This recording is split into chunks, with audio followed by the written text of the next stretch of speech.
Champions is Floyd Patterson and Jose Torres. Cus D'Amato opened a small gym above a police station in upstate New York, leaving the world of big-time boxing behind. Until he met a 13-year-old delinquent from Brooklyn, brought to him from a nearby penal institution.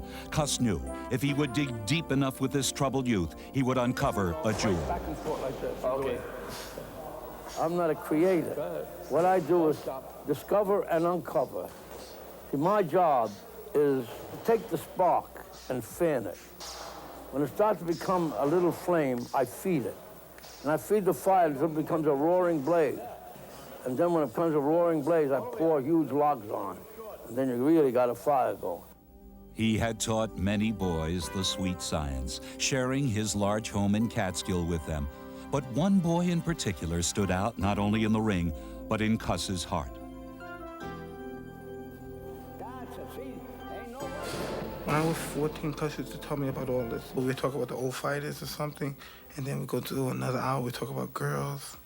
It was just like my big brother, was my father, talking about my father. Within 2 years of their meeting, the old professor legally adopted his rising star. Their destiny had begun. And Cus always strived. He said, you could be the champ, even at a young age. And I believed in him. I developed that kind of confidence in him. And we just made it, that was the destiny, no matter whatever happened. And he discussed times that he wasn't feeling well and he doesn't think he's going to be around. But he said, no matter what, the job must go on. Guided by the teachings of the master, Mike Tyson set about changing his life, and in time, the entire boxing world. But you aim it here and bring the same hand. When he hits here, he's liable to bring it down. Even if he's got his life, bring it down, bang, over here. Bang, with the left hook here, here. And you get hit, bang, you get excited and your head comes up your hands. When you get hit, that's when you gotta be calmest. You gotta be clever, you gotta be smart, and not get hit. And when you're able to do this, you're a fighter. As a fighter, Tyson first entered the amateur ranks. His impact was immediately felt.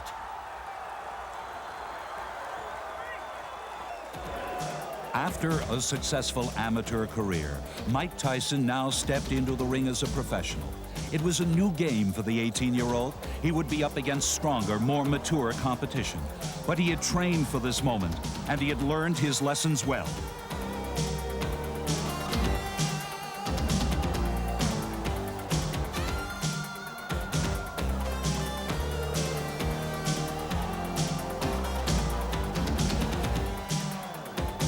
As he had been taught, he was putting on a great show. But as his reputation grew, so did his impatience for bigger stakes. The results were now all too familiar to the men who faced him.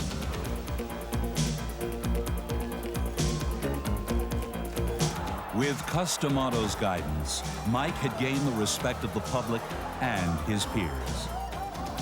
In the ring, he had conquered his fear. But now there was an even greater challenge. And this time, he had to face it alone. On November 4th, 1985, just 3 days after Mike Tyson knocked out his 11th straight professional opponent, Cus D'Amato died of pneumonia. Though the master was gone, his voice still echoed in the gym he called home. Your mind is not awake. There's something distracting you. And remember, it's always good to throw the punch where you could hit him and he can't hit you. That's what the science of boxing is all about. The master instilled in the student his experiences and thoughts to carry him through his journey. Words were his tools, words that are still very much alive today. You know what I like about it's about the coward and the hero, that both of them feel the same. It's what they do that makes it different. In other words, the hero feels just as frightened as the coward. But it's just that the coward, he runs instead of the hero. He feels the same, and he has the discipline, and he just makes himself go through whatever has to be done. The next step would be a network television debut in front of a partisan home crowd. Tyson was aggressive but wary, measuring his opponent through 5 rounds. There was some question about his stamina until he punctuated the answer with a swift uppercut.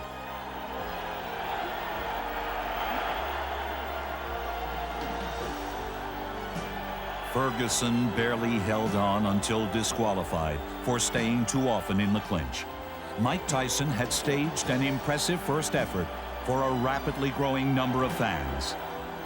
Nationally recognized as a legitimate title contender, this gladiator proudly displayed his trademark: black trunks, no socks, no robe. Now he would meet boxing's best, fighters with broad experience who knew how to neutralize his attack. Tyson worked with his other skills, patiently waiting for his moment.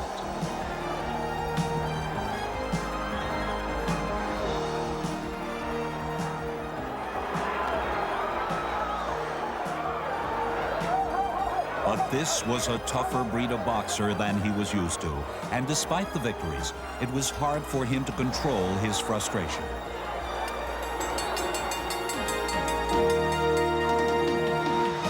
Now, when he entered the ring, his opponents already had the book on Mike Tyson. You understand? Throw the 1-2 from the outside and tie him up. 1-2, tie him up. Don't fight him inside. Hit him on the outside. Green just trying to tie Tyson up, and a couple of good shots by Mitch Green. His best rally of the fight right here. Look here. No. He's caught Tyson 4 or 5 times, and Tyson for the first time seems a little bit puzzled. Well, he's smiling. Tyson is smiling, but see, Green has those fast hands. Tyson said one time, he said, "I understand anatomy." Here again. Oh, what a left hand. Tyson enjoyed silencing his critics with another win. And going 10 rounds, I'm telling you, it's fun. I'm having a good time in there. And the fun continued, but not for the men who chose to step into the ring with Mike Tyson.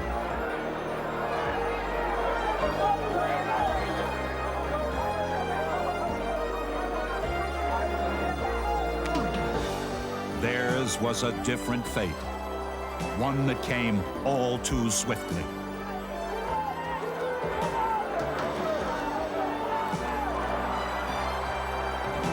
Once again, the look of a devastating knockout puncher returned. Still, his critics wondered if Mike Tyson could hold his own against the big heavyweights, the ones who could take a punch and come back for more. And Jose got the worst of that one. The mouthpiece goes, and Tyson is on top of him. Ribalta ties him up. He's still got a long way to go in this 8th round, halfway. There's a big right hand, and Ribalta is about to go. Ties him up again, showing a lot of moxie. Oh, what a shot, and Ribalta's down. 3, 4. He is up, but he is in some trouble. Oh, he's seriously hurt this time, though. Hey, how you doing? You want to continue? Yeah, okay.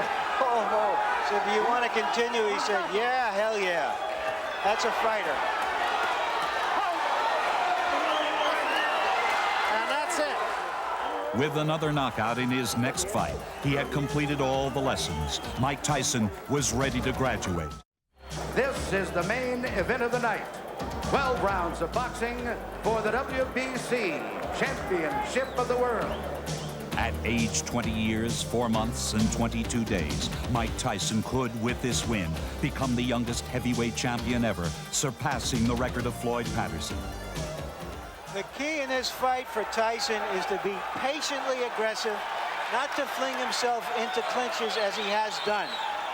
The key for Berbick, in my judgment, is to hold him off and smother Tyson and hope for a long fight that wears him out. then he can be in the hunt.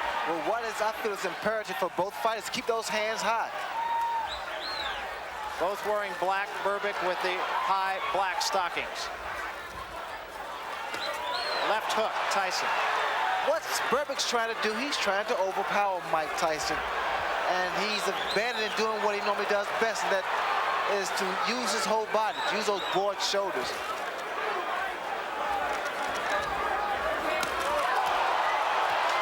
That was a big right hand by Tyson.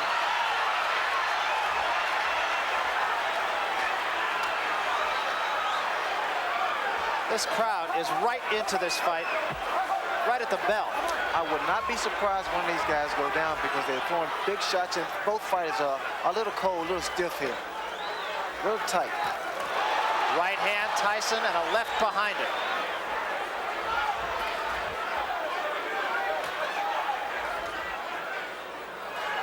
Berbick, as he told us he would, trying to go to the uppercut, so far ineffectively.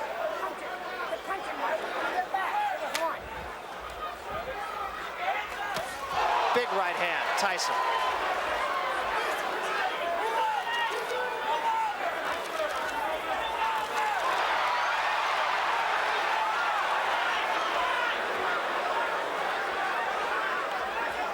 Tyson has to be patient, as Larry stated, because he's fighting a guy that's been in the ring with top caliber fighters. So he knows how to get a breather, get that second wind going. Another big left hook by Tyson.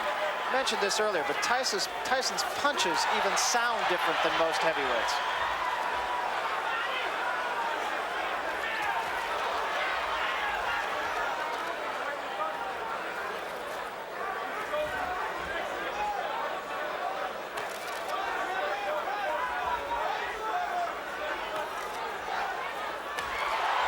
That was the attempt of the uppercut by Mike Tyson. It wasn't a clean shot.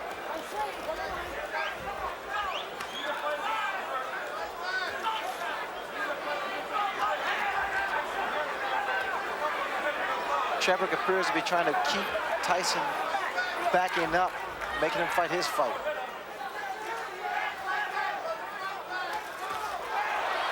Another good left hand by Tyson, and a right behind it, and Berbick is rocked. Berbick in trouble here.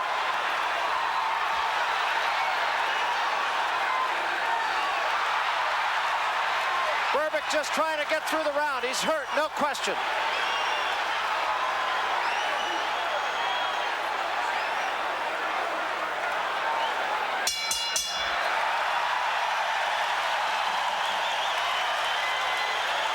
That was a big, big round for Mike Tyson, not only because he showed he had faster hands and beat Berbick to the punch, but because he did show the patient aggressiveness that we talked about earlier. We have to remember that Trevor Berbick has never been hit by punches as hard as he's being hit in this fight, and you'd never know how a man is going to respond to that. Look at like the body shot first, then the head. Look, great round. Go this way. Tyson is everything that people could have hoped for in that round. Trevor Berbick, we should point out, has been down twice. There's another big shot by Tyson. Berbick in a heap of trouble. Down he goes. The punches are coming in such a succession that Berbick can't deal with them. They're short, powerful, devastating punches.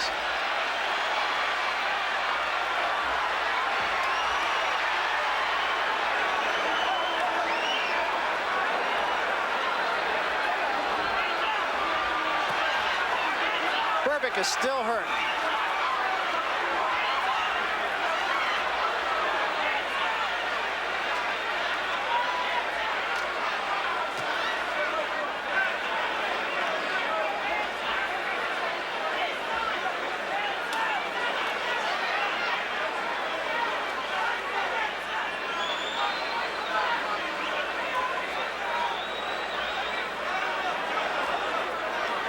Trevor Berbick still seems to be not on solid legs at all here, Ray.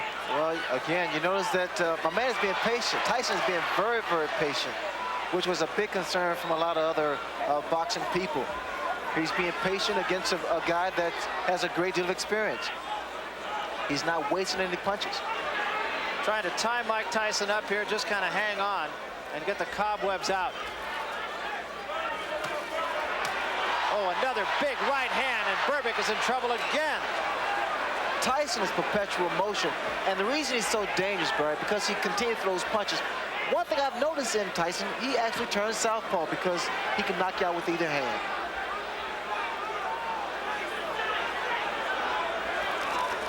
He has good leverage because he keeps his balance. He missed with that uppercut, but didn't miss by much.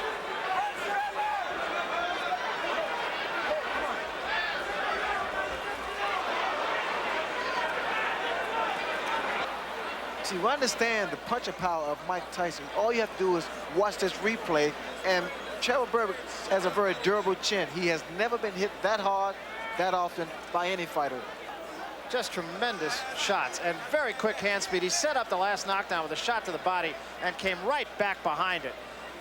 And you could see at this point that Trevor Berbick was not about to get back up. Mike Tyson did what Mike Tyson normally does, and that's fight. Yeah, and he does. That's with a capital F also. The new champ brought his crown jewel into the next step of the heavyweight unification series. This time, the prize was Bone Crusher Smith's WBA title. It was the first right hand by Smith. Nowhere near its mark. It's also a straight right hand, and Smith will often come from right to left. There was a body shot. That was not a punch. That was not a punch. Tyson got off the floor and looked at Smith with disdain, as if to say, are you kidding me? You think that's a punch?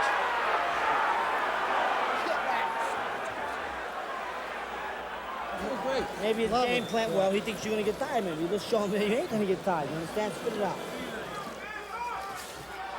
Tyson is trying everything he can to try to get in one good punch.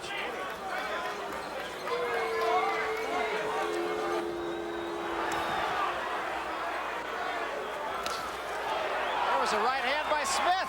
That actually backed Tyson up. That was the best punch of the fight. We thought we would see that in the first 10 seconds, not in the last 10 seconds. And it is over. It was too late, it was too little for Bone Crusher Smith. With this victory came Tyson's second heavyweight title. Pinklin Thomas, once holding a crown of his own, would be next to try and dethrone boxing's newest prince. But against this man, first, he would have to survive. Will self-preservation kick in for Thomas, or will he come out trying to win this fight?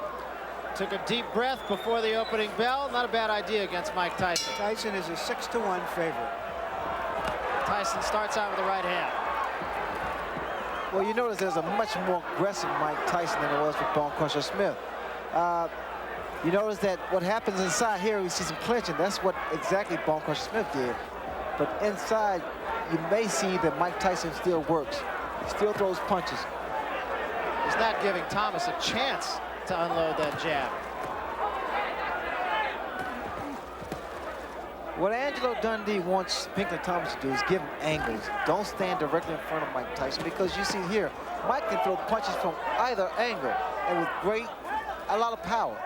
Yeah, Dundee said Tyson is a two-beat fighter. What he means by that is he comes in, he feigns left, he feigns right. There's a big left hand by Tyson, but Thomas is all right.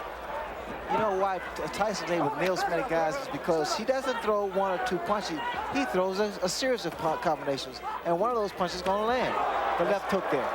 Beautiful left hook. He has just not let Thomas uncork the jab. He's on top of him before Thomas can let the jab go. Well, I stated earlier, the key to this punch for Pinklin Thomas is the jab. He has not thrown the left jab to keep his man off balance. You see that it breaks your rhythm. The jab breaks the rhythm. Another big left hand. Thomas is hurt. 50 seconds left in a round. Long way. There's the uppercut.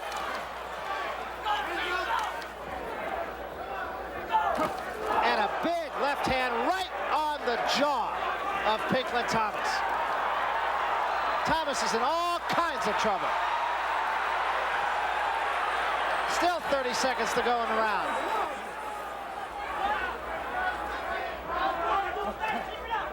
You see that jab? You see, again, it keeps him off balance.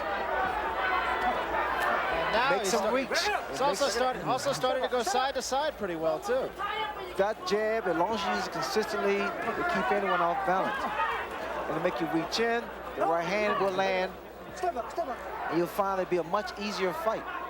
Pinklon Thomas really is almost starting to control the tempo of the fight. Tyson is almost fighting Thomas's fight rather than the opposite, and I've never seen that happen. Thomas is holding him a little bit. I'm waiting to see Mike Tyson throw that bolo punch, kind of bolo, double right hand right hand to the body, right hand to the head.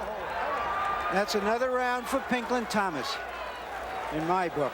Bad intention. Bad intentions, baby. Bad intent. What's the matter? He's getting tired. He's getting tired. Something has happened to Pinklon Thomas's glove. Yeah, we got tape. And we wonder now what's happening here, whether he thinks... Out he goes. 4, 5, 6, 7, 8, 9.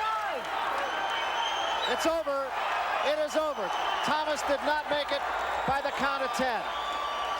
You heard in the corner before that round, Kevin Rooney saying, start throwing punches with mean intentions. In effect, he was saying, can those jabs I've been telling you to throw for the first 5 rounds and start throwing some real punches. And when he did, he did. This convincing victory led to the culmination of the 18-month-long series to determine the undisputed heavyweight champion of the world. In the final event, Tony Tucker matched his IBF crown against Tyson's WBA, WBC titles. I was expecting Mike Tyson to jump right on Tony Tucker. Tucker, I had figured that he should at least tie his man up, try to frustrate Mike Tyson. But is he strong enough to do that? Well, that was a good right hand by Tucker. That might have been the best shot that Mike Tyson has ever taken right there. Did you notice that uppercut blocked Mike Tyson? This man, Tucker, may have found out a weakness. He may have seen something. Technically speaking, no one gave Tucker a chance, but there are miracles here. The last time Tony Tucker lost a fight was in 1978. You know, a lot of times people say, well, what do you see in Mike Tyson? And we always felt that he was susceptible to take jabs, but I think what Tucker saw in Tyson was the uppercut. He was susceptible to the uppercut because of his style, the way he launches in. That was one of the few times I have ever seen Mike Tyson stopped by a punch. Again, a right hand, but he took a right from Tyson. And another big right by Mike Tyson. Did a very good first round for both men, and particularly for Tucker. There's a great left hand at the bell by Tyson.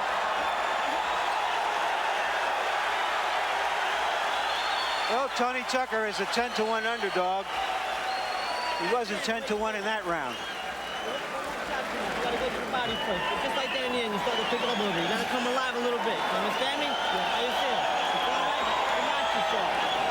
Right there in the end, that's where you gotta fight the guy. You gotta go to body first, then up to the head. Don't look for the one shot to the head. Go to the body. Body first. Now let's see the uppercut almost immediately after the bell. He follows a right with a left and rocks Tyson. The first time we've ever seen Tyson really rock back like that.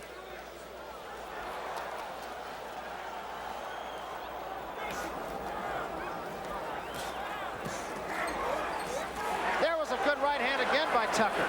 In close, catching Tyson on the way in. He's finished with the left hook, Barry. Step back. Crowd booing the tactics of Tony Tucker, but I'm not sure. You don't disagree with those I don't tactics. disagree at all because Tony's been tying his man up. There was a good right hand by Tucker again. But they're uppercuts, Barry. Do you notice they're uppercuts? Again, he's tying his man up. Frustration should show in the face of Mike Tyson.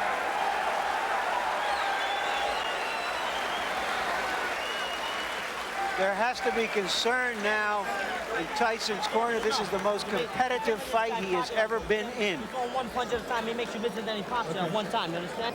You got to take the knee, take the initiative. When you hit him to the fight, push him off. Don't grab him. Push him off and attack him. But through the middle rounds, the attack faded, and Tyson's time had come. There was a big left hand. Tucker says, no, I'm all right. I'm all right.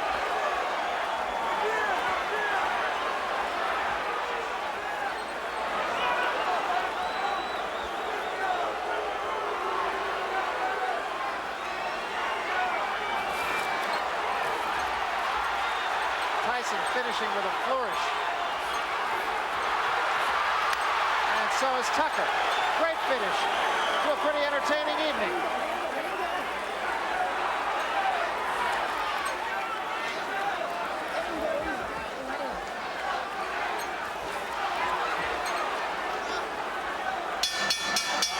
It's over. Now with 3 championship belts, the first undisputed heavyweight champion since Leon Spinks beat Muhammad Ali. But Tyrell Biggs was one man that many thought might have the right stuff to strip the champion of his crown. 3 questions that Mike Tyson really has to answer. Can he cope with a clever boxer? Can he survive a heavy puncher? And can he persevere when he's hurt? You notice right from the start, Tyson is applying the pressure, trying to slow his man down. I'm seeing more jabs from Mike Tyson than I've seen in the past. I see a lot of movement on the part of Tyrell Biggs. Good lateral movement. Those hands should be up a little higher because, again, the hand speed of Mike Tyson is very good. You have said that Biggs has to go side to side to win the fight, Ray? Go side to side, give your man angles, throw the jab like he's doing now, not to let Tyson set up.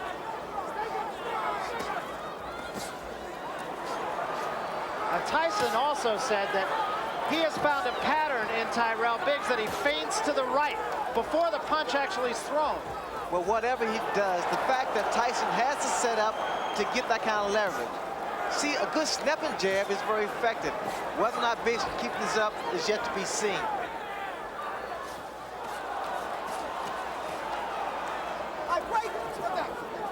And now the cut over the left eye, and it's pretty bad. It's the same eye, the same cut.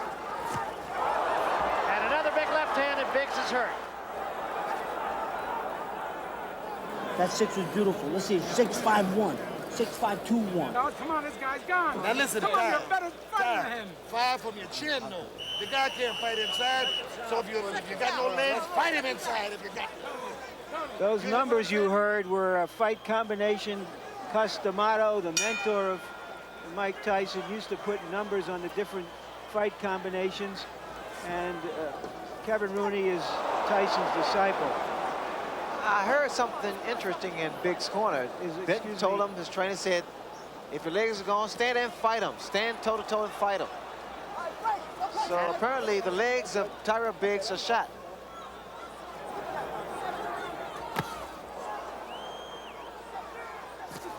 Oh, that punch. That was a tremendous left hand. 4, 5, 6, 7, 8, 9. How do you feel, Cole? Okay? Oh, this is it. He is gone right now. He has no legs at all. And 10 seconds to go in a round. There's a left hand. He's down again. It's over. It's all over. And it wasn't even close. Here's the final knockdown now. No, I think it's the power and the fact that Mike Tyson actually wore his man down. It seemed no ordinary man could beat Mike Tyson, but next he had to face a legend. To achieve victory, he knows he must repeat steps he has taken many times before. Around a month before the fight, the only thing I think about is just training, constantly training. I enjoy it, but it gets sometimes boring because it's just constantly repetitious, over and over, same thing, over and over. Snap, you flew like that. There you go, there you go. Trainer Kevin Rooney's unique methods have produced results in the ring.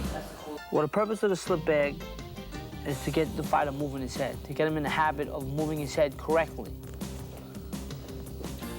The right hand, left hook, right hand. Like a 1-5-1. We use a number system where I call out the different numbers for the different punches. You know, 9, 10, 11. You know, body, head. When Kevin tells me the numbers of 4, 5, 6, I know exactly what they are. I don't even have to think. But it is at times difficult to get boxing off his mind. 80% of the training is all emotional. I try not to think about the fights, but usually I always think about the fight in my mind. While I'm in training, I would dream about the fight. And I always dream that I lose. It was very scary. I was, oh my God, what am I gonna do now? And it's funny, when you dream you lose, you wake up, and you wake up thinking that you lost. And it's scary.